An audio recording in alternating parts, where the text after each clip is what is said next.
ঢাকার এক শান্ত পাড়ায় থাকত ৮ বছরের ছোট্ট ছেলে আয়ান। সে খুব ভদ্র, কৌতূহলী আর হাসিখুশি। তার সবচেয়ে কাছের বন্ধু ছিল একটি সাদা তুলোর মতো নরম বিড়াল, নাম মিনি। মিনি সবসময় আয়ানের পাশেই থাকত।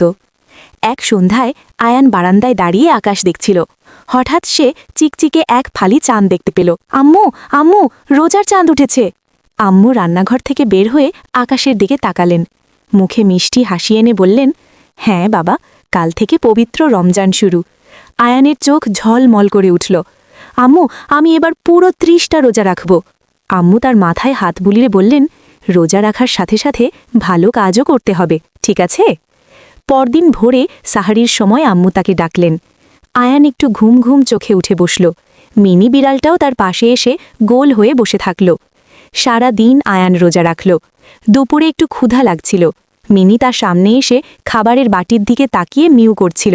আয়ান হাসল। মিনি, তুমি তো রোজা রাখো না, তুমি খেয়ে নাও। সে মিনির বাটিতে খাবার ঢেলে দিল। নিজে ক্ষুধা পেলেও সে ধৈর্য ধরল।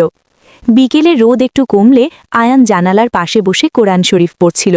মাঝে মাঝে তার গলা শুকিয়ে যাচ্ছিল, কিন্তু সে মনে মনে বলল, আমি পারব, আল্লাহ আমাকে সাহায্য করবেন। সন্ধ্যায় আজানের শব্দ ভেসে এলো। আয়ান খেজুর হাতে নিয়ে দোয়া পড়ল। পানি খেয়ে তার মনে হলো এ যেন সবচেয়ে মিষ্টি পানি। দিন যেতে লাগল। রমজানের প্রতিটি দিনে আয়ান চেষ্টা করত মিথ্যা না বলতে, রাগ না করতে, ছোটদের সাথে ভালো ব্যবহার করতে। একদিন পাশের বাড়ির ছোট ভাই খেলতে গিয়ে পড়ে গেল। আয়ান দৌড়ে গিয়ে তাকে উঠিয়ে দিল। আরেকদিন সে নিজের পকেটমানির কিছু টাকা আম্মুকে দিল। এগুলো দিয়ে গরিব কাউকে খাবার দিও। আম্মুর চোখে আনন্দের জল চলে এলো। বাবা, রোজার আসল শিক্ষা এটাই, অন্যের কষ্ট বুঝতে শেখা। মিনি বিড়ালটাও যেন বুঝত রমজান মাস চলছে। ইফতারের সময় সে আয়ানের পাশে চুপচাপ বসে থাকত। রমজানের শেষ দিন এলো। আয়ান একটু আবেগী হয়ে পড়ল। আম্মু, আমি কি সত্যি ৩০টা রোজা রাখতে পেরেছি? আম্মু হাসলেন। হ্যাঁ বাবা, শুধু রোজা না, তুমি অনেক ভালো কাজও করেছ। সেই রাতে ঈদের চাঁদ উঠল। আকাশে নতুন চাঁদ দেখে আয়ানের মন ভরে গেল।